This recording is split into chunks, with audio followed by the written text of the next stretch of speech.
Bueno, tengo el placer de estar acá en Costa Rica con Javier Llobet, profesor de Derecho Procesal Penal de la Universidad de Costa Rica y un investigador de los temas jurídicos.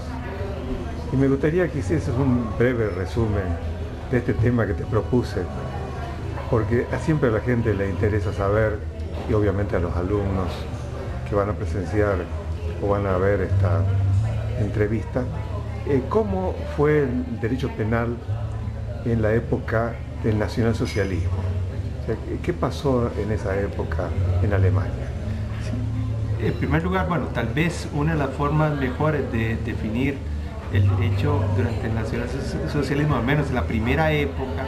era de un libro de Frenkel que hablaba del doble Estado, digamos. Después de que el nacionalsocialismo llegó al poder, los juristas en realidad conservadores lo llegaron a apoyar y admitían soluciones como el internamiento en algunos campos de concentración de grupos que llamaban asociales, por ejemplo,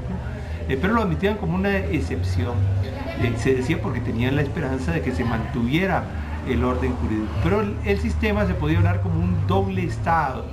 al menos en toda esta etapa de consolidación del nacionalsocialismo, en donde por un lado el Estado podía reaccionar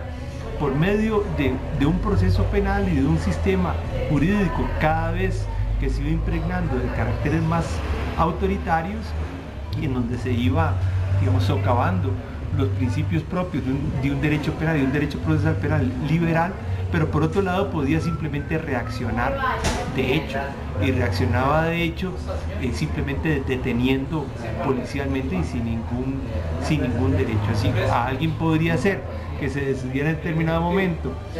someterlo al proceso penal, o simplemente en otros casos se decidía simplemente internarlo en un sistema, digamos, en un campo de concentración. En toda esta primera etapa del nacionalsocialismo, posiblemente hasta el año 36 o 37, estas son las características. Por supuesto, se van creando tribunales especiales,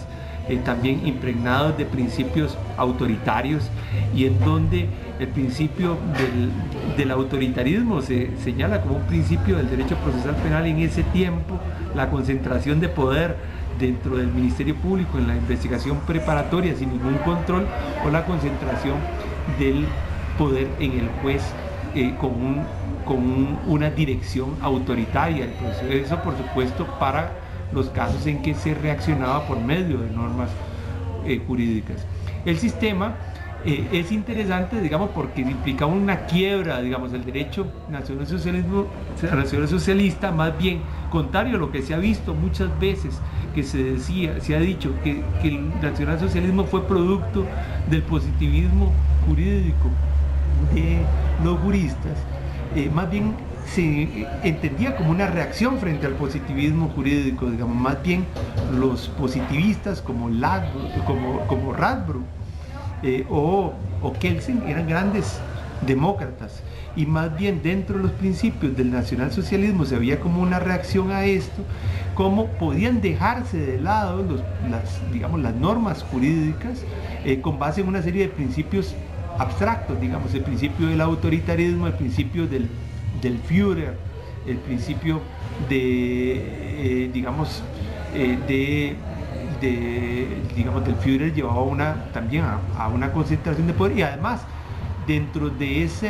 estructura del nacionalsocialismo podría decirse que hasta un discurso de Hitler era considerado como fuente de derecho que autorizaba dejar de lado sin aplicar las normas jurídicas. Bueno, Javier, simplemente tengo que hacer una interrupción, pero vamos a hacer una segunda parte. Gracias.